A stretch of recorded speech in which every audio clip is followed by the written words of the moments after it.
नमस्कार. हॅलो सह्याद्री कार्यक्रमामध्ये आपणा सर्वांचं मनपूर्वक स्वागत.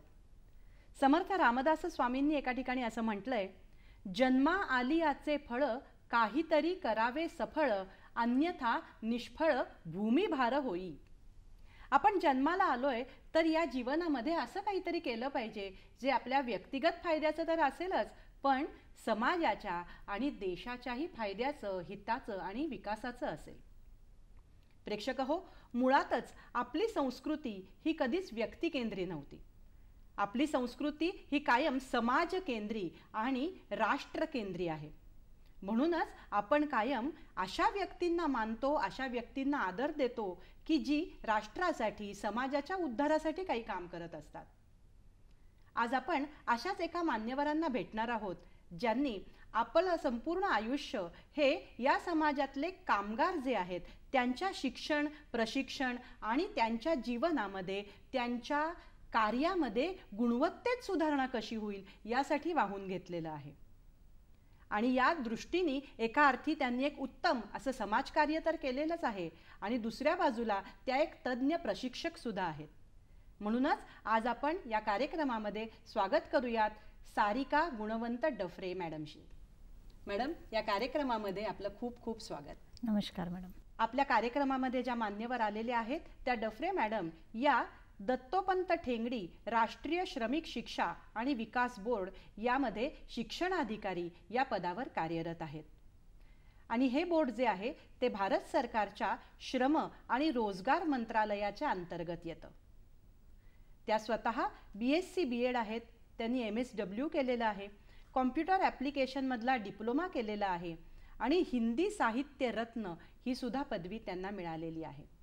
गेली अनेक वर्ष त्यांनी संघटित, असंघटित, ग्रामीण, शहरी किंवा सुशिक्षित, अशिक्षित सर्व प्रकारच्या कार्यकर्त्यांना किंवा जे कामगार आहेत यांच्या प्रशिक्षणाचं, शिक्षणाचं काम केलेलं आहे. त्यासाठी स्वतः काही सामग्रीसुद्धा त्यांनी विकसित केलेली आहेत. अनेक त्यांनी प्रशिक्षण वर्ग घेतलेले आहेत.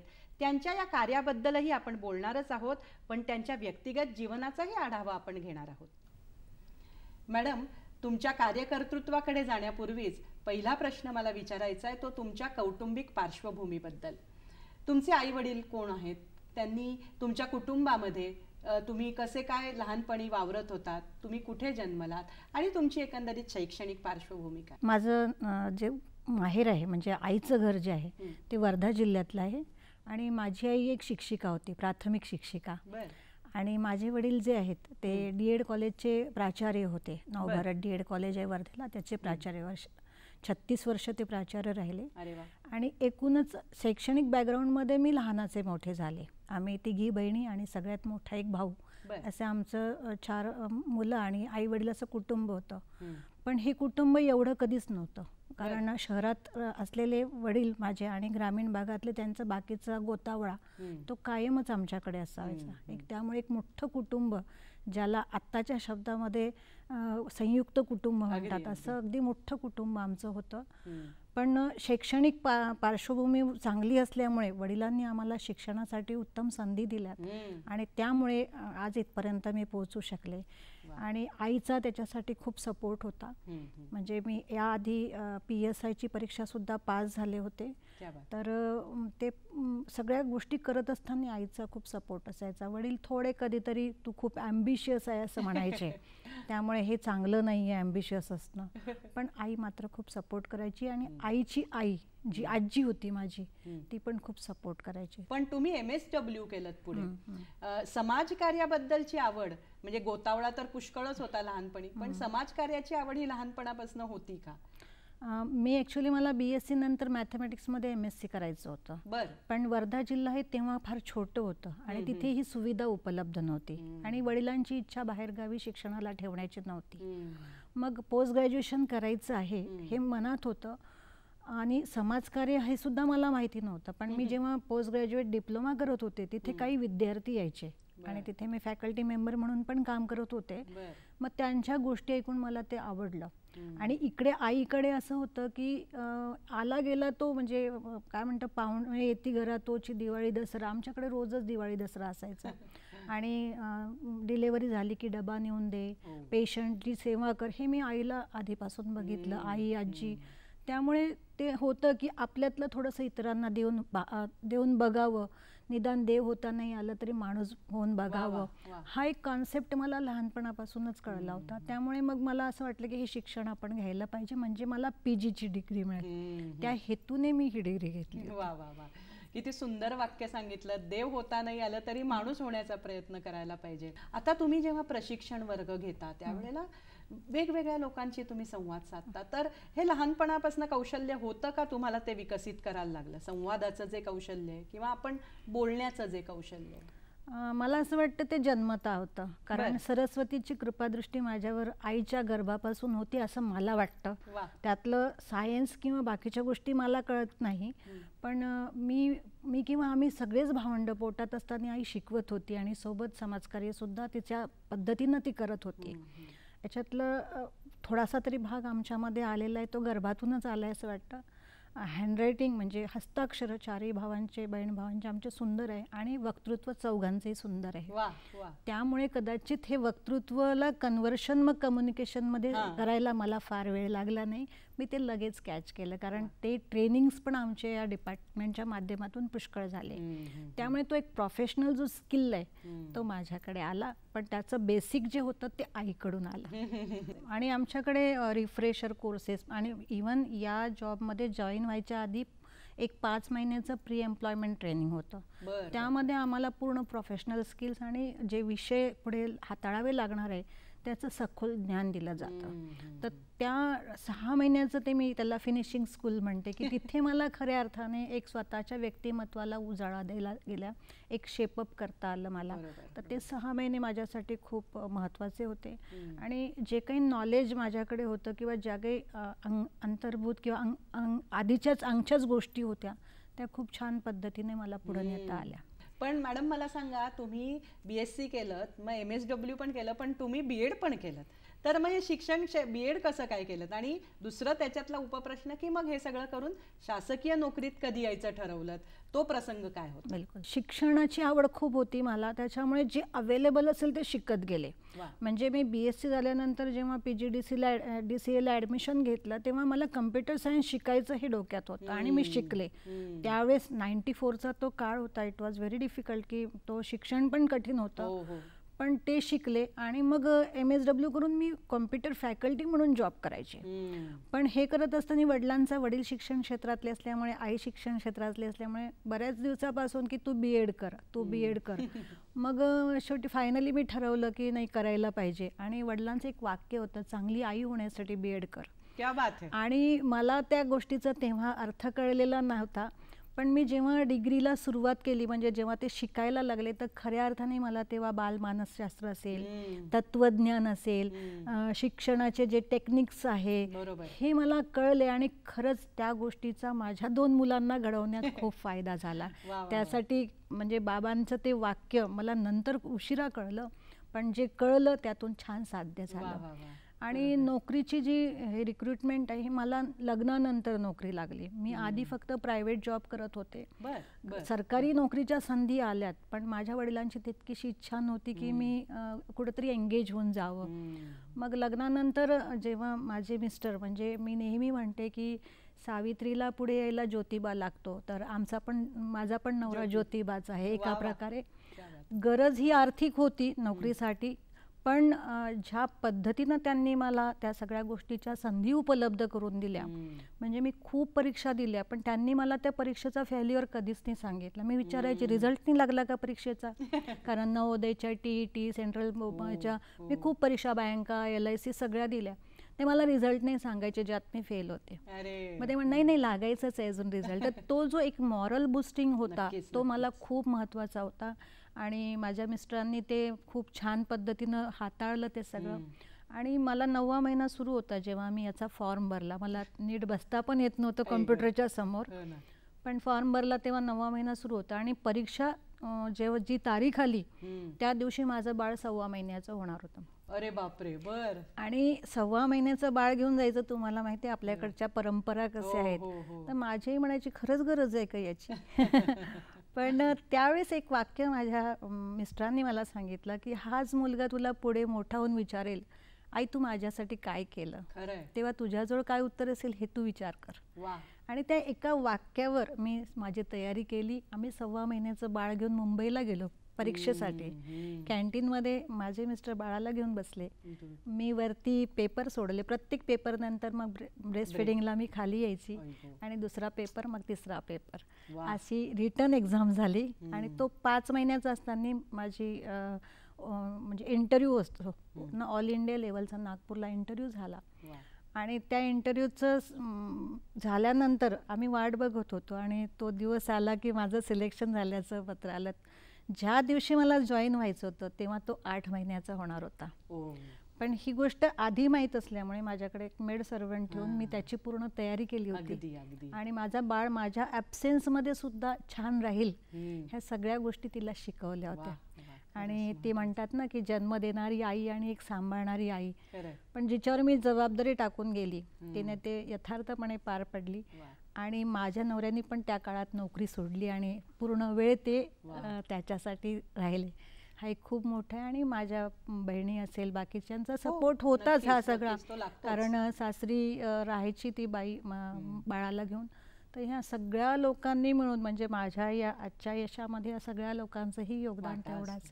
कारण कुठलीही स्त्री एकटी पुढे जाऊ शकत नाही जोपर्यंत तिचं कुटुंब तिच्या पाठीशी असत. आणि या सगळ्यांनी सपोर्ट केला. आज बाळ माझा MBBS झालेला आहे जो 8 महिन्याचा होता.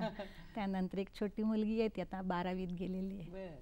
फारच सुंदर तुम्ही हा सगळा प्रवास उलगडून दाखवलात की कुठल्याही स्त्रीला आपली महत्वाकांक्षा पूर्ण करायची असेल तर जसं एक वाक्य मलाही आठवलं की बाहेर लढाई लढायची असेल तर घरचा किल्ला अभेद्य पाहिजे. आणि तो अभेद्य ठेवला गेला तुमच्या घरच्यांच्या सहकार्यामुळे, म्हणून तुम्ही उत्तम कामगिरी करू शकलात. प्रेक्षक हो, सारिका मॅडमचं जे कर्तृत्व आहे या क्षेत्रातलं काम आहे त्याबद्दल आपण जाणून घेणारच आहोत. पण तत्पूर्वी घेऊयात क्षणभराची विश्रांती. नमस्कार. हॅलो सह्याद्री कार्यक्रमामध्ये आपलं स्वागत. आपण चर्चा करतोय आणि जाणून घेतोय सारिका डफरे मॅडमकडनं की त्यांनी गेली अनेक वर्ष कार्यकर्ता प्रशिक्षण शिक्षण या क्षेत्रामध्ये कशी कामगिरी केली. आपण त्यांच्या वैयक्तिक आयुष्याबद्दल थोडी माहिती घेतली आणि आता आपण त्यांचं नेमकं कार्य काय आहे हे जाणून घेणार आहोत. तुम्ही खूप छान सांगितलं की शासकीय सेवेमध्ये तुम्ही कशा आलात आणि ही शासकीय सेवा करता करताच तुम्हाला त्या चौकटीत बसून एक उत्तम समाजकार्य करता आलं प्रशिक्षकाच्या माध्यमातून. आता आम्हाला ते जाणून घ्यायचं आहे की भारत सरकारचं जे हे कामगार शिक्षा आणि विकास बोर्ड आहे दत्तोपंत ठेंगडी यांच्या नावाने चाललेलं, तर हे नेमकं काय कार्य करतं किंवा त्यांचा उद्देश काय आहे? भारताचं जे श्रम आणि रोजगार मंत्रालय आहे या विभागाच्या माध्यमातून आपलं कार्यालय चालवलं जातं. 1958 साली या विभागाची स्थापना झाली. ILO रिकमेंडेशननुसार स्थापना झालेली आहे. म्हणजे आंतरराष्ट्रीय जे श्रम संघटनेचे तज्ज्ञ मंडळी आहे त्यांच्या रिकमेंडेशननुसार हे स्थापन झालं. तेव्हाचे श्रममंत्री गुलजारीलाल नंदा होते. मुळात याची स्थापना जेव्हा 48ला देश स्वतंत्र झाला एकीकडे, दुसरीकडे कामगार संघटना आणि चळवळी सुरू होत्या. कामगार कायद्यांचं एक नवीन कामगार कायदे येत होते. त्या कायद्यांना चांगलं स्वरूप यावं, त्याची जाणीव कामगारांपर्यंत व्हावी या उद्देशाने आपलं हे विभागाची स्थापना झाली. मॅक्झिमम म्हणजे जास्तीत जास्त कामगार जे होते तेव्हा ते अशिक्षित होते, कमी शिकलेले होते. तर त्यांना अशी काहीतरी एखादी सिस्टम असावी की ते त्यातून त्या गोष्टीला माहिती मिळेल आणि सोबत ते अपडेट होतील. आणि त्यातूनच याची स्थापना झाली. पहिलं जे केंद्र आहे ते आपलं इंदोरला 1958 साली झालं सुरू. आणि फंक्शनल लिटरसी क्लासेस म्हणजे त्या वर्कप्लेसला जाऊन त्यांना लिहिणं वाचणं आणि कामगार कायद्यांविषयी माहिती देणं, इथून ती सुरुवात झाली. आणि आता म्हणतात ना की change is the law of nature, बदल हा निसर्गाचा नियम आहे. आणि कालांतराने जसं सामाजिक परिस्थिती देशाची सगळीच बदलत असते आणि बदल आवश्यक असतो.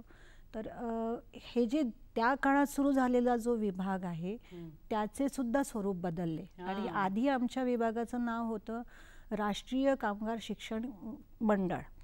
आता 23 ऑगस्ट 2016 रोजी त्याचं Dattopant Thengadi national board for workers education and development म्हणजे दत्तोपंत ठेंगडी राष्ट्रीय कामगार शिक्षण व विकास बोर्ड म्हणजे शिक्षणासोबत विकासाला जोडलं. आणि त्या सगळ्या स्वरूपामध्ये सुद्धा परिवर्तन केल्या गेलं. म्हणजे जे आम्ही फक्त शिक्षणापर्यंत म्हणजे लोकांना आम्ही फक्त कामगार कायदा काय आहे किंवा तुमचे कर्तव्य काय आहे, तुमच्यासाठी कुठल्या जबाबदाऱ्या आहेत, तुमची प्रॉडक्टिव्हिटी कशी वाढली पाहिजे, ह्या सगळ्यांविषयी, एक जातीय सलोखा कसा राहील, छोट्या कुटुंबाचा काय फायदा आहे, हे सगळे विषय आम्ही तेव्हा घ्यायचो. आर्थिक बजेट म्हणजे काय, तर एक अवेअरनेस होता. म्हणजे तो फक्त अवेअरनेस पुरता मर्यादित आमचा कार्यक्रम असायचा.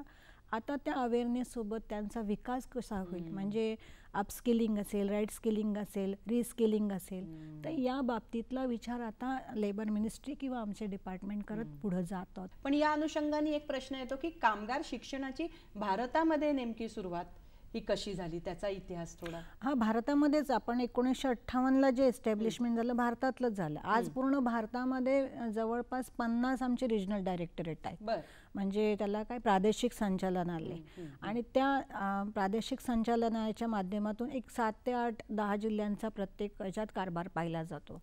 आणि कामगार शिक्षणाचं काम जे आहे ते आता फक्त विभागाच्याच पुरतं मर्यादित नाही, तर वेगवेगळे बाकीचे पण ऑर्गनायझेशन आमच्यासोबत येत आहे. त्यामुळे एक मोठा काय म्हणतो त्याला, एक मोठा सपोर्ट आम्हाला मिळतो आणि त्या माध्यमातून ते विस्तारित करण्याचा प्रयत्न चालू असतो.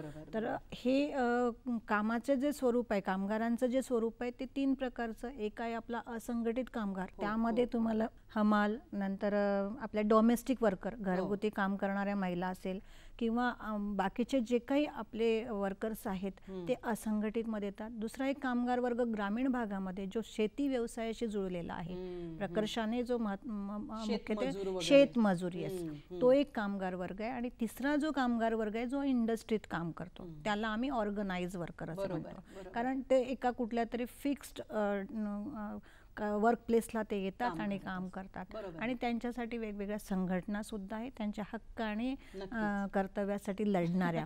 त्यामुळे तो अनऑर्गनाइज सेक्टर. त्याच्या 3 वेगवेगळ्या क्रायटेरिया या विभागाने करून दिलेला आहे.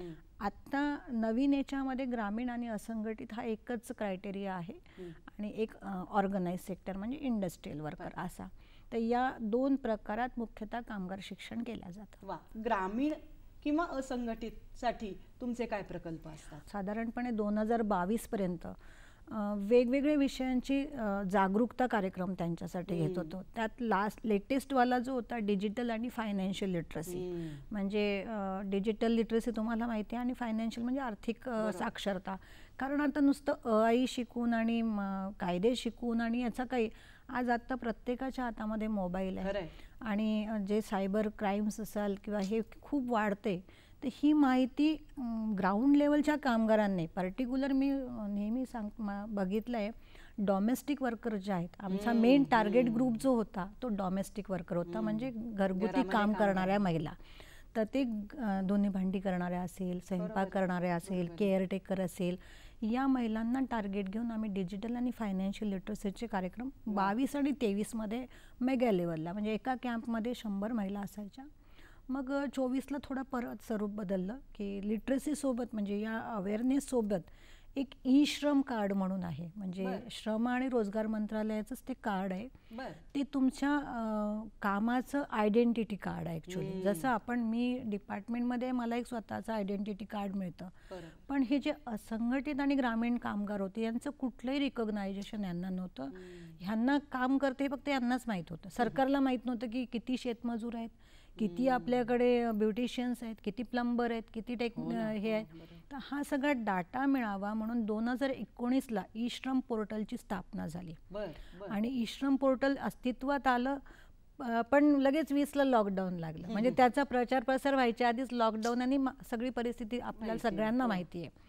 मग जेव्हा सगळं हे त्याच्यातून बाहेर पडलो तेव्हा मग ती जबाबदारी आमच्यावर आली की ह्या ई श्रम कार्डची जागरूकता वाढवायची आणि त्याची रजिस्ट्रेशन करायची. तर हे ऑनलाईन रजिस्ट्रेशन प्रक्रिया आहे आणि तुम्हाला माहितीच आहे, प्रेक्षकांनाही माहिती आहे की आपल्या कामगारांजवळ मोबाईल आणि त्याच्याशी रिलेटेड कामं ऑनलाईन करणं कठीण आहे. पर्टिक्युलर आमचा जो टार्गेट ग्रुप आहे तो डोमेस्टिक वर्कर असेल, कन्स्ट्रक्शन वर्कर असेल, शेतमजूर असेल. मग यांच्यासाठी आम्ही 3 days अवेअरनेस कॅम्प घेतो, अवेअरनेस कम रजिस्ट्रेशन कॅम्प. मग त्या 3 दिवसामध्ये आमचा जो मोबिलायझर असेल तो त्या गावामध्ये माहिती करणार की इथे 3 दिवसाचा कॅम्प आहे, तुम्हाला जर ई श्रम कार्ड काढायचे असेल तर तुम्ही इथे या आणि काढून घ्या. आम्ही फ्री रजिस्ट्रेशन करून देतो. आणि मी स्वतःसुद्धा म्हणजे मला फार समाजकार्याचं की म्हणण्यापेक्षा लोकांपर्यंत पोचायला मला आवडतं आणि मी स्वतः पूर्ण वेळ त्या कार्यक्रमात बसून स्वतःसुद्धा मी रजिस्ट्रेशन करते. आणि आपल्यासोबत ज्या संस्था काम करतात त्यासुद्धा आपल्याला याच्यात मदत करतात. गावाचे सरपंच असेल, ग्रामसेवक, कॉम्प्युटर ऑपरेटर, जशी जशी जिथे जिथे जी हेल्प मिळाली आम्ही जास्तीत जास्त रजिस्ट्रेशन करून देतो. ह्या ग्रामीण आणि असंघटित कामगारांबद्दल आपण बोललो, पण जे शहरी आहेत किंवा संघटित कामगार आहेत त्यांच्याही बद्दल बोलणार आहोत. पण आपण थोडं थांबूयात. प्रेक्षक हो, आपण सारिका मॅडमकडनं ही माहिती घेणारच आहोत, पण तत्पूर्वी घेऊयात क्षणभराची विश्रांती. हॅलो सह्याद्री कार्यक्रमामध्ये आपणा सर्वांचं पुन्हा एकदा स्वागत. आपण चर्चा करतोय सारिका डफरे मॅडमशी, ज्या ग्रामीण असंघटित कामगारांपासून ते शहरी संघटित कामगारांपर्यंत सर्व कामगारांना शिक्षण, प्रशिक्षण आणि त्यानिमित्तानं गुणवत्ता सुधारण्यासाठी प्रयत्न करत असतात. तुम्ही फार महत्त्वाची माहिती दिलीत की ई श्रम कार्ड हे त्या ग्रामीण कामगारांसाठी कसं महत्त्वाचं आहे. असंच एखादी काही योजना आणखीन महत्त्वाची त्यांच्यासाठी आहे का? ई श्रम कार्डसोबत श्रम आणि रोजगार मंत्रालयाचं NCS नॅशनल करिअर सिस्टम हे पोर्टल, NCS हे पोर्टल सुरू आहे. याच्यामध्ये जे सुशिक्षित लोक आहेत, म्हणजे सुशिक्षित किंवा ज्यांच्याकडे ITIची डिग्री आहे, इंजिनिअरिंग केलेलं आहे, कुठला तरी कोर्स केलेला आहे, ह्या सगळ्या लोकांना त्याच्यावर रजिस्ट्रेशन करता येतं. त्यातून 2 गोष्टी आहेत. एक तुम्हाला एम्प्लॉयमेंटची संधी मिळते आणि एम्प्लॉयरला चांगली माणसं पण मिळतात, वाईस वर्सा आहे त्या दोन्ही गोष्टी. आणि या NCS पोर्टलला रजिस्ट्रेशनची प्रक्रिया पण ही सेल्फ रजिस्ट्रेशनची आहे, पण अवेअरनेस नाही आहे. त्यामुळे आमच्या कार्यक्रमात जेव्हा आम्ही अवेअरनेस सुरू करतो किंवा घेतो त्याच्यामध्ये आम्ही त्यातले जे म्हणजे जर ग्रामीण कामगार असेल किंवा असंघटित त्यांना विचारतो तुम्ही काही कोर्स केलेला आहे का. जरी आज तुम्ही शेतमजूर आहात, कोर्स केलेला, आम्ही त्यांना NCSला सुद्धा रजिस्ट्रेशन करून देतो. त्याचा लॉगिन ID पासवर्ड येतो, तुम्हाला तुमचे डॉक्युमेंट्स पण अपलोड करता येतात, तुम्हाला तिथे जाऊन सर्च करता येतात की माझ्यासाठी काय काय कुठे कुठे काही करिअरच्या संदर्भात आहेत का, तर संधी तुम्हाला तिथे शोधता येतात. आणि इव्हन एम्प्लॉयर सुद्धा तिथे आपल्यासाठी शोधू शकतो. आणि एक डायरेक्ट तुम्हाला कधी कधी मेसेजसुद्धा येतात की बाबा हे तुमचं NCS वरून प्रोफाईल बघितलं आणि त्याच्यात तुम्हाला, तर ही संधीसुद्धा म्हणजे आपल्या काळामध्ये एक एम्प्लॉयमेंट एक्सचेंज आहे, सेम लाईक एम्प्लॉय, पण हे अपग्रेडेड व्हर्जन आहे. आणि आता हातात स्मार्टफोन असल्यामुळे मुलांना फार सोयी, म्हणजे आजच्या पिढीला फार सोयीचं आहे ते. तर मला प्रेक्षकांनाही सांगायला आवडेल की या NCS पोर्टलचा सगळ्या लोकांनी थोडा लाभ घ्यावा आणि जास्तीत जास्त रजिस्ट्रेशन त्याच्यावर करायला पाहिजे, जेणेकरून जो एक एक्सपर्ट मॅनपॉवर आहे तो प्रॉपर ठिकाणी पोहोचेल. अगदी खरं. मॅडम, हे सगळं करत असताना काही अडचणी या असंघटित म्हणजे ग्रामीण किंवा असंघटित कामगारांच्या बाबतीत आव्हानं काही तुम्हाला तोंड द्यावं लागलं का? हो, अवेअरनेस नसल्यामुळे काय होतं की ग्रामीण भागामध्ये किंवा असंघटित कामगारांची खूप फसवणूक झालेली असते. जेव्हा आम्ही त्यांचा मोबाईल मागतो किंवा आधार कार्ड मागतो तर तेव्हा त्यांना ते थोडंसं पहिल्यांदा एकदम रेजिस्ट होतात की नाही नाही आम्ही नाही देणार. पण मग आमचा मोबिलायझर जे आहेत, आमचे व्हॉलेंटियर्स जे आहेत, आमच्या NGOज जे आहेत त्या तिथे आधी जाऊन थोडंसं बॅकग्राऊंड तयार करतात आणि आम्ही एक बॅनर लावतो मागे गव्हर्नमेंट ऑफ इंडियाचा. तर तो बॅनर सेल्फ एक्सप्लेनेटरी असतो की हे गव्हर्नमेंटचं आहे आणि आम्ही कुठलीही फीज घेत नाही. पण तरी एक प्रॉब्लेम आम्हाला कायम जाणवला की अजूनही बऱ्यापैकी कामगारांचे आधार कार्ड आणि मोबाईल नंबर लिंक नाहीत आणि या रजिस्ट्रेशनसाठी ते महत्वाचं आहे. त्याला OTP ते OTP येतात त्याच्यावर, तेव्हाच ते रजिस्ट्रेशन. तर त्यावेळेस अजूनही अनेक कामगारांकडे मोबाईलच नाही आहे. तर तो एक जाणवतो की बाबा हे मोबाईल तुम्हाला घ्या, भलेही छोटा घ्या तुम्ही मोबाईल, पण घ्या. आता सगळ्या गोष्टी तुम्हाला मोबाईलवरच मिळणार आहे. त्यामुळे तो एक आम्ही थोडा मोटिवेशन पार्ट त्यांच्याकडे स्प्रेड करतोय की बाबा एक मोबाईल तुम्ही ठेवा. आणि आता सध्या जे लाभधारक आहेत म्हणजे सध्या ई-श्रम कार्ड ज्यांच्याकडे मोबाईल आहे आणि आधार लिंक आहे तेच फक्त काढू शकतात. बाकीचे अजूनही थोडे लोक वंचित आहेत. होऊ शकते की येणाऱ्या 2-3 वर्षामध्ये सगळेच लोक त्याचे बेनिफिशरीज होतील. आणि ई-श्रम कार्डचा एक मोठा फायदा असा आहे की 2 लाखाचा तुम्हाला इन्शुरन्स आहे. तुम्ही कार्ड जर काढलं तर अपघाती विमा फ्री आहे तुम्हाला 2 लाखाचा.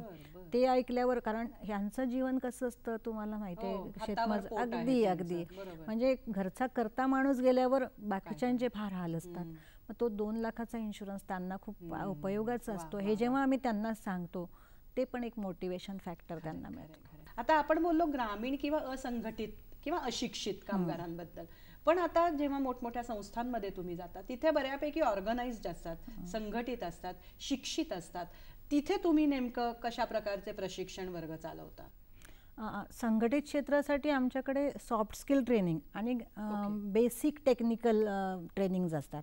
म्हणजे जसं आता तुम्हाला माहिती असेल की आपल्या कामाच्या ठिकाणी कसं वागावं किंवा वर्क कल्चर चांगलं कसं डेव्हलप व्हावं, तर हे बऱ्याचदा जो कामगार येतो त्याला त्याची आयडिया नसते.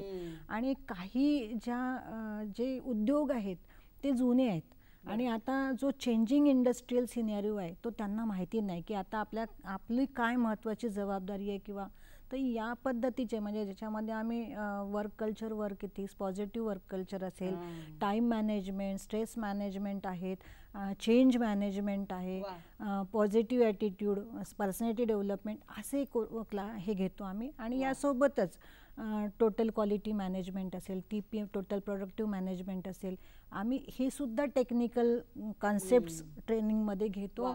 पण ते एकदम वर्कर लेवलपासून तर मॅनेजरपर्यंत, कारण ती गरज आहे आता काळाची. आज काळासोबत तुम्हाला तुमच्या मॅनपॉवर अपडेट करण्याची गरज आहे आणि त्या दृष्टीनं इंडस्ट्रीमध्ये आमची डिमांड आहे. आणि एवढ्या सोप्या भाषेमध्ये एवढ्या इंटरॅक्टिव्ह पद्धतीनं जो आम्ही घेतो सेशन तो त्यांच्यासाठी खूप प्रोडक्टिव्ह असतो. अगदी खरं. मला आता एक क्लिक झाली गोष्ट अशी की इथे तुम्हाला तुमचा सायकोलॉजीचा अभ्यास उपयोगी ठरत असणार, कारण कामगारांची मानसिकता अगदी शहरी असोत नाही तर ग्रामीण असंघटित असोत ती जाणून घेऊन त्यांना नेमकं काय द्यायचंय हे आपल्याला कळलं पाहिजे. अगदी बरोबर. तुम्ही तुमच्या एका ह्याच्यात उल्लेख असा केला होता की मग तुम्ही या कामगारांसाठी काही सामग्री विकसित केलीत, मॉडेल्स विकसित केलेत किंवा काही बाबतीत तुम्ही रोल प्लेस घेता, तर हे नेमकं काय असतं? ॲक्च्युली ट्रेनिंग म्हणजे कसं की आपल्याकडे ट्रेनिंग म्हणजे कसं मी जाईल आणि लेक्चर देईल, but training is a informal education.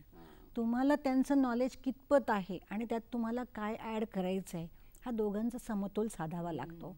आणि त्यासाठी फक्त तुम्ही बोलणं ही प्रक्रिया पूर्ण नाही आहे. बरोबर. मग ती बोलणं ही प्रक्रिया पूर्ण नसल्यामुळे मग आम्ही पॉवर पॉईंट प्रेझेंटेशन तयार करतो. त्या प्रेझेंटेशनच्या मध्ये जो कॉन्सेप्ट आहे त्या कॉन्सेप्टशी रिलेटेड ग्रुप डिस्कशन असेल, ॲक्टिव्हिटी असतात काही, जसं टीम बिल्डिंग हा कॉन्सेप्ट आहे त्याच्याशी रिलेटेड ॲक्टिव्हिटी घेतो. त्या टीम बिल्डिंगच्या सगळ्या गोष्टी त्या ॲक्टिव्हिटीमध्ये त्यांना स्वतः अनुभवायला मिळतात आणि करायला मिळतात. नंतर रोल प्ले म्हणजे बरेचदा सुपरवायझर आणि त्याच्या हाताखाली काम करणारे लोक थोडासा कॉन्फ्लिक्ट असतो. 6 आणि 9चा जो कॉन्फ्लिक्ट आहे ना तो असतो. म्हणजे मी जर 6 दाखवले तर तुम्ही म्हणाल 9 आहे, तो कॉन्फ्लिक्ट असतो. तो रिझॉल्व्ह करण्यासाठी मग आम्ही रोल प्ले, मग आम्ही वर्करला सांगतो की तुम्ही सुपरवायझर आहे आणि आता ही कंप्लेंट तुमच्याकडे आली आहे, करा resolve. That is role play. तर ह्या ज्या वेगवेगळ्या ॲक्टिव्हिटीज आहे ह्या इतक्या इंटरॅक्टिव्ह असतात ना, की म्हणजे आत्ता एक सेशन घेतलं ते फॅक्टरी मॅनेजर CCTV कॅमेऱ्यातून माझं ट्रेनिंग बघत होते.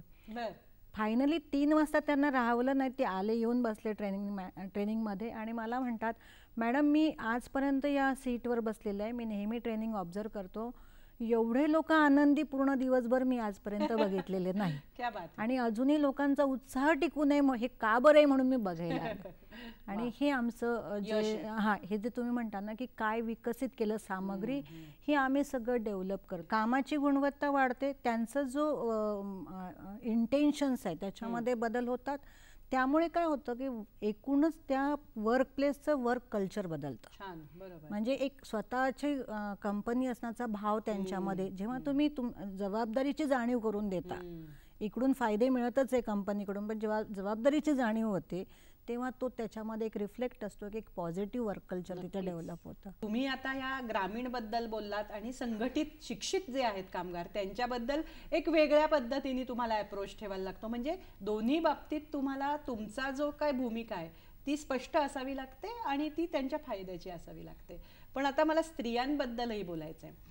प्रेक्षक हो, कामगारांच्या एकंदरीत विकासासाठी प्रशिक्षणासाठी मॅडम काय करतात ते आपण बघितलंच आहे. त्यांच्याकडनं अजूनही आपण माहिती घेणार आहोत, पण तत्पूर्वी घेऊयात क्षणभराची विश्रांती.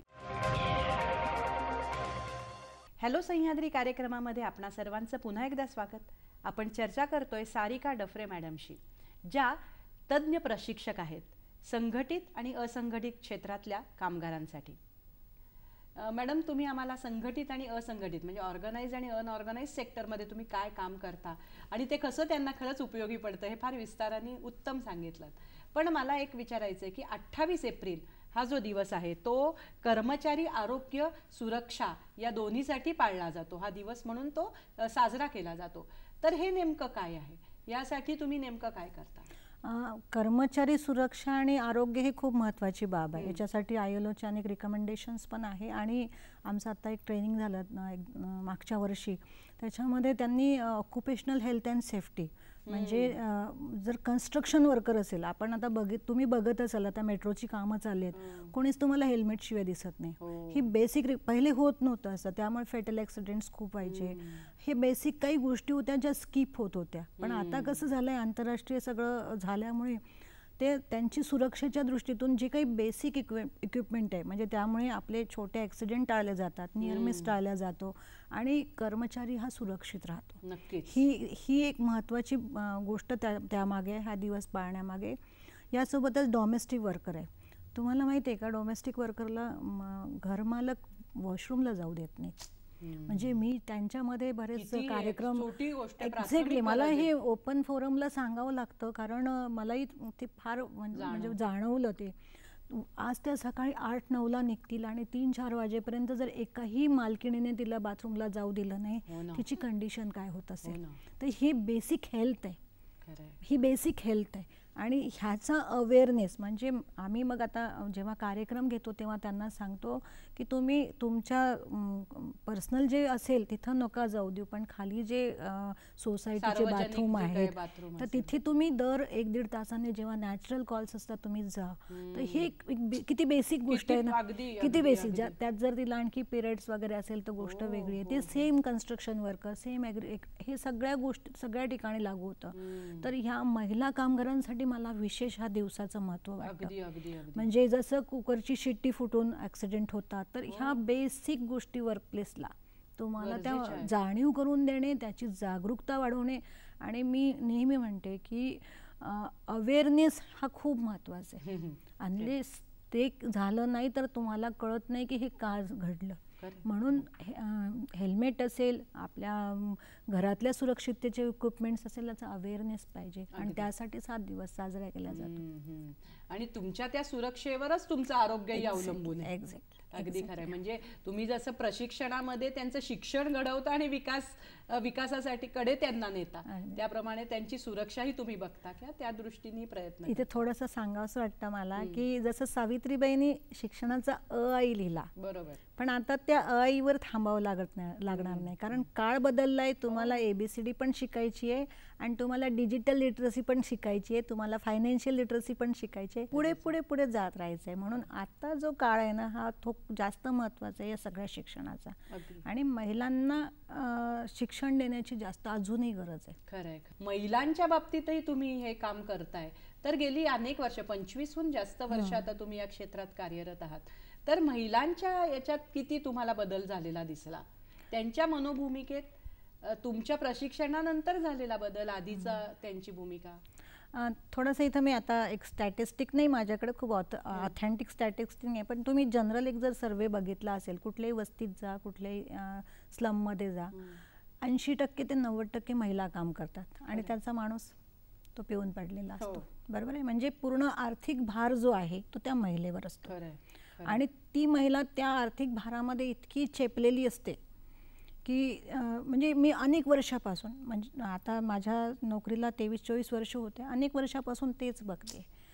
त्यात सुधारणा होण्याची खूप गरज आहे. एकीकडे आम्ही म्हणतो की महिला सक्षम झाल्या आहे, महिला जागृत झाल्या आहे, इतक्या मुली काम करत आहेत, एवढं इंजिन चालवता, विमान चालवता, हे करता. किती टक्के? किती टक्के? नाही, महिला जागरूक झाल्यामुळे कायद्यांचा दुर्व्यवहार करतात. किती टक्के? हो ना.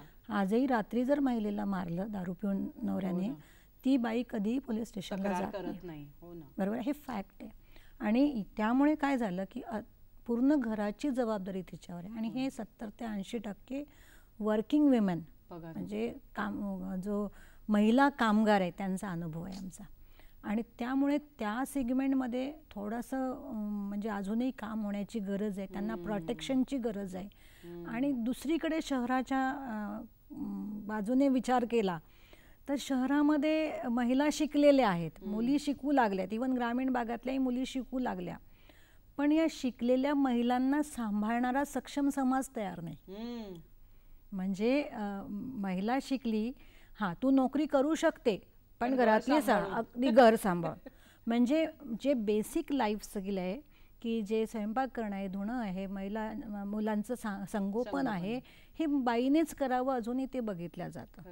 म्हणजे आमचे काही ॲक्टिव्हिस्ट म्हणतात की समाज महिलाओं की महानता देखता है, समानता नाही चाहिए. वा, खरंय, अगदी खरंय. मी एक माझा अनुभव सांगते, कदाचित तो चुकीचा असू शकतो. मुलींना आता लग्नच करायची नाहीत. हो, कारण याची एक रिबाउंड आणि ॲक्शन झाली. हां, एक्झॅक्टली. आमची जनरेशन, तुमची किंवा माझी जनरेशन, शिकलेल्या महिला आम्ही होतो, शिकलेल्या मुली होतो. आम्ही हे सगळं करून जेव्हा संसाराची तारांबळ त्या मुलींनी बघितलेली आहे, आणि त्या मुली म्हणतात घरही करायचं आहे आणि नोकरी करायची कशाला, एकच करू ना, एकच करू. खरंय ना, बरोबर आहे ना. कारण आपली जी काही अजूनही समाजाला ती मुलंच तयार झाली नाहीत की जी थोडंसं तुमच्या अर्धांगिनीचा भार आहेत, बोटावर मोजण्या इतकी आहेत, पण इन जनरल जर बघितलं तर आजही पूर्णपणे घराचा भार. म्हणजे म्हणायला आम्ही म्हणतो की नवरा बायको ही जगन्नाथ रूपी किंवा संसाररूपी रथाची 2 चाक आहे, पण हा रथ नाही आहे, हे सायकलची 2 चाक आहे. म्हणजे पहिलं जे चाक आहे, पुढचं जे आहे, ते आजही नवऱ्याच्या हाती आहे, हँडल त्याच्याच हातात आहे, कुठं जायचं तोच ठरवतो, आणि मागे चाललाय, कॅरियर आहे, स्टँड आहे, सीट आहे, सगळंच आहे, ती ओढते त्याच्यासोबत. हे आजही सर्रासपणे दिसतं. आणि यात मला असं वाटतं की मुलींचे जे ओपिनियन्स आहे, म्हणतात ना मुली मिळत नाही, खूप आहेत. बसमध्ये बघितलं का मुली दिसतात, मला तर मुलं दिसतच नाही.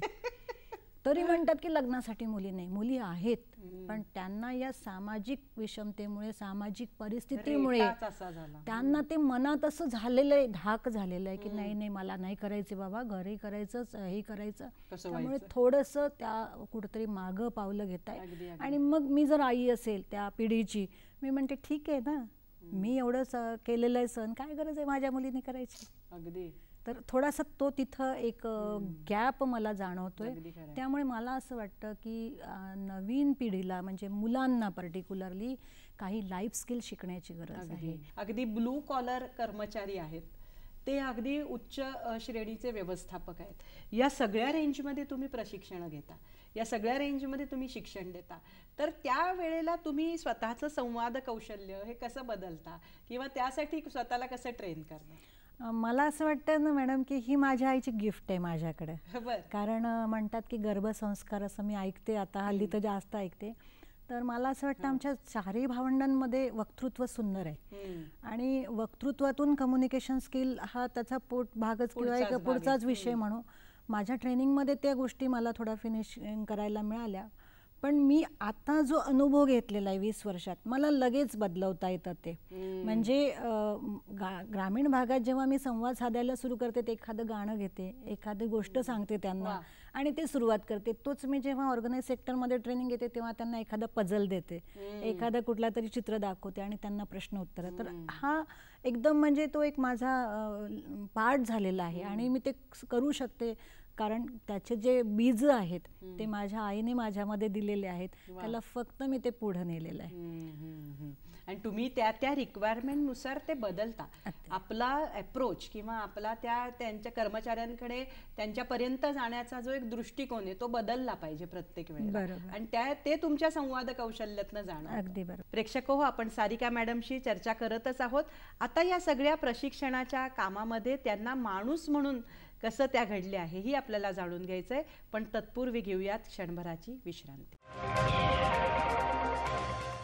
हॅलो सह्याद्री कार्यक्रमामध्ये आपणा सर्वांचं पुन्हा एकदा स्वागत. आपण चर्चा करतोय सारिका मॅडमशी आणि आपण चर्चा करतोय की त्या कार्यकर्ता प्रशिक्षण घेतात, कामगारांचं प्रशिक्षण घेतात म्हणजे नेमकं काय करतात आणि प्रत्येक कामगाराच्या रिक्वायरमेंटनुसार त्या प्रशिक्षणाचा सुद्धा जो काही अप्रोच आहे तो कसा बदलत असतात. तुम्ही फार महत्त्वाची गोष्ट आम्हाला सांगितलीत की संवाद कौशल्य हे वक्तृत्वाचाच एक पुढचा भाग आहे आणि ते तुम्हाला जसा कामगार असेल समोरचा त्यानुसार तुम्ही ते बदलत जाता. आता इतके वर्ष तुम्ही या क्षेत्रात काम करताय, मला एक जाणून घ्यायला आवडेल की तुमच्यात काय बदल झाला आणि माणूस म्हणून तुम्ही कशा घडलात या सगळ्या कामगारांच्या प्रशिक्षणाच्या अंतर्गत. समोरच्याला शिकवण्यासाठी पहिले स्वतःला शिकावं लागतं. मग जी गोष्ट मला दुसऱ्याला शिकवायची आहे, फॉर एक्झाम्पल पॉझिटिव्ह ॲटिट्यूड आहे, मग मला पहिल्यांदा मला शिकावं लागला ना तो. तर असं करत करत अनेक विषय, अनेक सॉफ्ट स्किल पहिले मला, म्हणजे मी आज जी तुमच्यासमोर आहे किंवा लोकांसमोर असते कदाचित माझ्या स्कूल डेजमध्ये मी वेगळी होते. तर एक चांगलं माणूस म्हणून मला घडता आलं आणि जो म्हणतात ना इगो, ईर्षा, कंपॅरिझन या सगळ्यांच्या बाहेर आले मी. आणि मी स्वतःला एकच सांगते की माझी स्पर्धा माझी स्वतःशी आहे. मी काल जे आहे त्याच्यापेक्षा आज 5%, 2% पुढे जाईल आणि हा प्रवास माझा सतत निरंतर राहील यासाठी मी कटाक्षाने प्रयत्न करते. वा वा, खूप छान वाक्य होतं की दुसऱ्यांना शिकवण्यासाठी तो गुण आधी आपल्यात आलेला पाहिजे. हे खूप महत्त्वाचं आहे. मला एक प्रश्न येतो पुढे, मग इतक्या लोकांना तुम्ही प्रशिक्षण दिलं, मग ग्रामीण भागामध्ये अगदी छोट्या छोट्या अवेअरनेस तुम्हाला निर्माण करायला लागतात, तर तिथे एक समाजकार्य म्हणून जवळपास तुमचं असतं आणि आता मोठमोठ्या कॉर्पोरेटमध्ये तुम्ही प्रशिक्षण घेता तेव्हा तुम्ही तज्ज्ञ प्रशिक्षक असता. या दोन भूमिकांमध्ये तुम्हाला आवडणारी भूमिका कोणती? या दोन्ही भूमिका माझ्या व्यक्तिमत्वाच्या एका नाण्याच्या दोन बाजू आहे. दोघांनाही मी तेवढाच न्याय देते. कारण ग्रामीण भागामध्ये ती नाळ आहे माझी जी ग्रामीण भागाशी जुळलेली आहे. माझा नवरा शेतकरी आहे, शेती तज्ज्ञ आहे, आई वडील पण त्याच बॅकग्राऊंड मधून आलेले. तर ती नाळ आहे ती मला कायम खेचत असते तिकडे आणि मी काहीतरी देत आहे हा भाव मला तेव्हा असतो की मी कोणासाठी तरी काहीतरी करत आहे. आणि इकडे कॉर्पोरेटमध्ये गव्हर्नमेंटला पैसे मिळतात आणि मला शिकायला मिळतं, मला स्वतःला अपडेट व्हायला मिळतं, म्हणून तिथे पण पूर्ण न्याय देते. ह्या दोन्ही भूमिका माझ्यासाठी माझ्या व्यक्तिमत्वाच्या एकाच नाण्याच्या दोन बाजू आहेत आणि त्या तेवढ्याच मला प्रिय आहे. क्या बात आहे. नोकरीच्या निमित्ताने खूप ठिकाणी हिंडलात, म्हणजे पुणे, इंदूर, नाशिक वगैरे या वेगवेगळ्या ठिकाणी हिंडताना जसं विंचवाचं बिऱ्हाड पाठीवर असं तसं तुम्ही हिंडलात. अशा वेळेला अनुभवानी तर समृद्ध होताच, पण आणखी काय गोष्टी शिकायला मिळाल्या? त्या भागामध्ये राहत असताना लोकांशी सामावून कसं घ्यायचं, जेव्हा नवीन आपण जातो तेव्हा लोकांशी तिथल्या सगळ्या गोष्टीशी सामावून कसं घ्यायचं हे मी शिकले. आणि संसार आटपता असला पाहिजे, सामान कमी असलं पाहिजे हे पण शिकले. आणि सोबतच माझी मुलं खूप डेव्हलप झाली. त्यांना सहज म्हणजे ते कुठेही गेले की तरी सहज संवाद करतात, अगदी सहजपणे सामावून जातात लोकांमध्ये. हा एक त्यांच्यामध्ये फरक झाला. इथे या बदलीमध्ये एक गोष्ट प्रकर्षाने मला जाणवली, ती म्हणजे स्त्रीचं दुःख सारखं आहे. मी जेवढे गेले, स्त्रीच्या समस्यासारखं आहे, स्त्रीचे दुःख सारखे, तिला तिचं स्टेटससुद्धा सारखं आहे, त्यात कुठेच बदल नाही. आणि भारतातल्या पूर्ण कुठल्याही कोपऱ्यात गेलं तरी तो एक अभ्यास, तो एक फिलिंग मला आला. त्यामुळे मला असं वाटतं की अजूनही, म्हणजे लोक म्हणतात की महिला सक्षम झाल्या, पण अजूनही महिलांसाठी खूप काम करण्याची गरज आहे. अगदी खरं. म्हणजे एक छोटं उदाहरण देते मॅडम, मला अजूनही पब्लिक टॉयलेट्स नाही सापडले स्वच्छ महिलांसाठी. मी एवढं फील्ड वर्क करते आणि मी पुरुषांच्या क्षेत्रातली मक्तेदारी आहे माझी, म्हणजे अजूनही मला बस स्टँडला, म्हणजे मी सकाळी जाताना वॉशरूमला जाऊन येते, मला माहित नाही मला दुपारी कुठे भेटेल की नाही, जेव्हा किती प्राथमिक गरज आहे. एक्झॅक्टली. तर त्या हे लोक म्हणतात ना की खूप काम झालंय, थोडंसं या सगळ्या गोष्टींवर अजूनही काम होण्याची गरज आहे आणि महिलांनाही अजूनही सक्षम करण्याची गरज आहे. तर त्या दृष्टीनं आता म्हणजे मला असं वाटतं थोडंसं आणखीन व्हायला पाहिजे, जागरूकता निर्माण व्हायला पाहिजे. तुम्ही आता एवढ्या क्षेत्रामध्ये काम करता, तर तुम्हाला पुस्तक वाचनाचा छंद आहे, प्रवासाचा छंद आहे, तर तुमच्यासाठी कुठलं प्रेरणादायी पुस्तक तुमच्या आयुष्यावर प्रभाव टाकणारा असं आहे का? माझा एक छोटासा प्रसंग सांगते मॅडम मी, माझ्या लहानपणाचा, माझ्या आयुष्यातला सगळ्यात प्रेरणादायी प्रसंग आहे. पहिल्यांदा स्पर्धा व्हायच्या, भाषण स्पर्धा. आमच्या वर्ध्याला गांधी ज्ञान मंदिर म्हणून एक जागा आहे, तर तिथे समयस्फूर्त भाषण स्पर्धा होती आणि माझ्या शाळेने, मी आणि माझ्यासोबत अजून एक कॅन्डिडेट, आम्ही तिथं गेलो. सगळ्या शाळेंची, तेव्हा तर अगदी छोट्या लेवलवर आहे सगळ्या, आणि ते चिठ्ठी उचलायची आणि तिथलं काय विषय आला तो त्या विषयावर भाषण द्यायचं, असं ते समयस्फूर्त भाषण स्पर्धा होती. 20 मिनिटाचा वेळ होता आणि मी ती चिठ्ठी उचलली. मला विषय आला तर आजचे चलचित्रपट. त्यावेळेस म्हणजे माझं 84ची गोष्ट, समजा 83ची गोष्ट, ही मी 5वी-6वीत असेल, तर तो आजचे चलचित्रपट तेव्हाचा विषय, आणि मी त्याच्यावर 20 मिनिटं बोलले. तर 20 मिनिटं बोलले, परीक्षा संपले. मला माहीतच नाही माझे वडील तिथे परीक्षक म्हणून आलेले होते. जेव्हा रिझल्ट डिक्लेअर करायची होती, 2-3 प्रशिक्षक होते, 2 प्रशिक्षकांनी 20 पैकी 20 मार्क दिले. माझ्या वडिलांचा रकाना रिकामा होता. ते विचारतात मार्क का नाही दिले, ती माझी मुलगी आहे. तर तेव्हा ते जे प्रशिक्षक होते त्यांचा जो सत्काराचा हार होता त्यांनी माझ्या गळ्यात टाकला आणि श्यामची आई पुस्तक मला तेव्हा भेट मिळालं. आजही ते पुस्तक माझ्याजवळ आहे आणि माझ्या आयुष्यातलं पहिलं प्रेरणादायी पुस्तक होतं. माझी आई म्हणजे शाळेत असल्यामुळे लायब्ररी तिच्याकडे होती, त्याच्यामुळे तिथून पंचतंत्र हे ते वाचत गेले. मी काळानुसार जे जे मला आवश्यक वाटली ती अजूनही, असं खूप आवडीचं असं नाही, पण मी सुधा मूर्तींना आवर्जून वाचते, कारण त्या माझ्यासाठी खूप प्रेरणा. एक्झॅक्टली. म्हणजे मला आता मी जाईल आज समजा 3 टायर एसीने मी गेले, पण मला उद्या जर ग्रामीण भागामध्ये पायी चालत जायचं तर मला काहीच वाटत नाही, कारण मी त्यांच्या सगळ्या गोष्टींनी, त्यांच्या अनेक भाषणांनी असं वाटतं की आपल्याला डाऊन टू अर्थ राहायला पाहिजे. आणि त्यांचा खूप प्रभाव आहे. या सगळ्या एवढ्या मोठ्या मालकीणबाई आहेत आणि मी माझी मुलं घडवताना सुद्धा त्यांना खूप फॉलो केलं. त्यांच्या अनेक छोट्या छोट्या गोष्टी होत्या, त्या खूप मला आवडायच्या आणि मी त्यांना फॉलो केलं. तर पु ल देशपांडे, बाकी तर सगळे आहेतच, पण खास प्रभाव जो आहे सुधा मूर्तींचा. अजून काही असं राहिलंय भविष्यात करायचंय, इच्छा आहे, किंवा तुमच्या क्षेत्रात आणि वैयक्तिक दोन्ही बाबतीत? हां, मला म्हणजे एक अशी इच्छा होती PhD करायची. माझं रजिस्ट्रेशन पण झालं होतं, पण समाव थोड्या ऑफिसचे काही टेक्निकल प्रॉब्लेम त्यामुळे झालं नाही. ती एक मला पूर्ण करायचं आहे असं मानस आहे.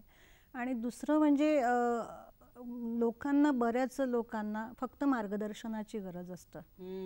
तर ज्याला आता काउन्सिलिंग म्हणतो आपण किंवा आणखी समुपदेशन. तर मला असं वाटतं की मी कायमस्वरूपी, म्हणजे लॉकडाऊनमध्ये मी ते काम खूप केलं टेलिफोनिक काउन्सिलिंगचं, पण मला नंतरच्या काळामध्ये एक काउन्सिलर आणि ट्रेनर हे दोन्ही गोष्टी करायला आवडेल. कारण मला नाही वाटत मी रिटायर झाल्यावर थांबेल म्हणून, कारण तो जो वर्कहोलिक हे आहे तर तो थांबू देणार नाही. तर जर सुदैवाने तब्येत छान असेल आणि सगळ्या गोष्टी जर फेवरेबल असेल तर मला या दोन्ही गोष्टी करायला खूप आवडेल. वा वा वा. आणि प्रवासाच्या मध्ये तुम्हाला कुठली आवड आहे, कुठे कुठे तुम्ही फिरता? प्रवासाची ॲज आवड म्हणजे अशी आहे की घरी पहिले कुठे जाऊ देत नव्हते आणि मला गाडीत वगैरे बसायला खूप आवडायचं. तर आता मी माझ्या नोकरीच्या निमित्ताने ज्या ठिकाणी जाते तिथला आजूबाजूचा पूर्ण प्रवास करते आणि असं ॲज सच इंटेन्शनली कुठे फिरायला कमी जाते. पण तिथले, जसं आता मी सांगलीला गेले, तिथे ते पंचकन्या नदीचा संगम आहे. औरंगाबादला गेले ते पैठणला, तर तो नाथसागर. तर मी तिथले जे काही लोकल आहे ते बघते आणि भविष्यात असे खूप आहेत डेस्टिनेशन जे बघायचे आहे आणि बघणार आहे. नोकरीच्या आणि मुलांच्या जबाबदाऱ्या पार पडताना अजून तरी मला फार असा खूप वेळ मिळालेला नाही ह्या सगळ्या गोष्टी करायला. नक्की तुमचं जे कार्य चालतं कामगार क्षेत्रासाठी ते तुम्ही आम्हाला विस्ताराने सांगितलं. कार्यक्रमाच्या सांगतेकडे जाताना एक या क्षेत्रातला इतक्या वर्षाचा तुम्हाला अनुभव आता गाठीशी आहे. आमच्या प्रेक्षकांसाठी तुम्ही असा काही संदेश देऊ शकता का की जो सामान्यांसाठी सुद्धा असेल आणि कामगारांसाठी सुद्धा असेल? मला एक संदेश असा द्यावासा वाटतं. साने गुरुजींचं एक गाणं आहे, खरा तो एकची धर्म जगाला प्रेम अर्पावे. आपल्या सामान्य माणसाने हा जरी धर्म पाळला तरी बऱ्याच गोष्टी कमी होईल. आणि दुसरा महत्त्वाचा जो संदेश आहे तो आपल्या सक्षम महिलांना सांभाळणारा एक चांगला सक्षम समाज निर्माण व्हावा आणि तो निर्माण करण्याची जबाबदारी ही जास्त आईवर असते. त्यामुळे प्रत्येक आईने ती जबाबदारी घेऊन आपल्या मुलगी असेल किंवा मुलगा, मला जसं दोघांमध्ये फरक नाही असं म्हणतो आपण, पण तो फरक नसणं हे कृतीतून दाखवून त्या मुलालाही तेवढेच चांगले लाईफ स्किल शिकवावे जेणेकरून येणारी पुढची पिढी जी आहे ते एक बॅलन्सिव लाईफ जगू शकेल. प्रेक्षक हो, असं म्हणतात, अनंत आमुची ध्येयासक्ती अनंत आमुच्या आशा किनारा तुला पामराला. अशा काही व्यक्तींची आपण जेव्हा या कार्यक्रमाच्या माध्यमातून ओळख करून घेतो, परिचय करून घेतो, तेव्हा अनेक गोष्टी नव्याने कळतात की भारतासारख्या विकसनशील देशामध्ये आजही संघटित आणि असंघटित कामगारांमध्ये जागरूकतेची किती गरज आहे. सरकारी शासकीय योजना खूप आहेत, पण त्या योजना चांगल्या पद्धतीने त्यांच्यापर्यंत पोचणं आणि ही सगळी कामगार मंडळी त्या योजनेपर्यंत पोचली तर खरोखर त्यांचं शिक्षण नव्हे तर त्यांच्या विकासासाठी सुद्धा नक्की हातभार लागणार आहे. एक स्त्री म्हणून मॅडमनी आपल्याला सांगितलं की आपण स्त्री सबलीकरणाच्या बद्दल बरंच बोलतो, पण खऱ्या अर्थाने काही पायाभूत सुविधासुद्धा अजून उपलब्ध नाहीत. लोकांच्या मानसिकतेमध्ये सुद्धा किती बदल करण्याची गरज आहे हेही त्यांनी या माध्यमातून आपल्याला सांगितलं. मला असं वाटतं की ही छोटीशी पंटी आहे जी कार्य करते. आपणही त्या पंटीला आपली पंटी जोडून त्यांच्या कार्यामध्ये आपल्या वैयक्तिक पातळीपासून काही करता येईल का असा विचार करूयात. मला असं वाटतं आजच्या या हॅलो सह्याद्री कार्यक्रमाच्या निमित्तानं या विचाराला जरी आपण सुरुवात केली तरी खूप काही केल्यासारखं आहे. मॅडम, तुम्ही आमच्या या कार्यक्रमात आलात. तुमच्या कार्याबद्दल, या क्षेत्रातल्या इतर संपूर्ण अडचणी काय आहेत, पुढे त्यात काय करण्यासारखं आहे याबद्दल खूप विस्तारानं सांगितलं आणि तुमची वैयक्तिक मतंही आम्हाला या निमित्ताने लक्षात आली. आपण या कार्यक्रमात आलात त्याबद्दल दूरदर्शनच्या वतीनं मी आपले मनपूर्वक आभार मानते. धन्यवाद. थँक्यू. तुमचे पण मॅडम, दूरदर्शनचे खूप आभार. आमच्या विभागाला त्या माध्यमातून थोडी प्रसिद्धी देण्यासाठी सुद्धा बळ मिळालं. धन्यवाद. धन्यवाद.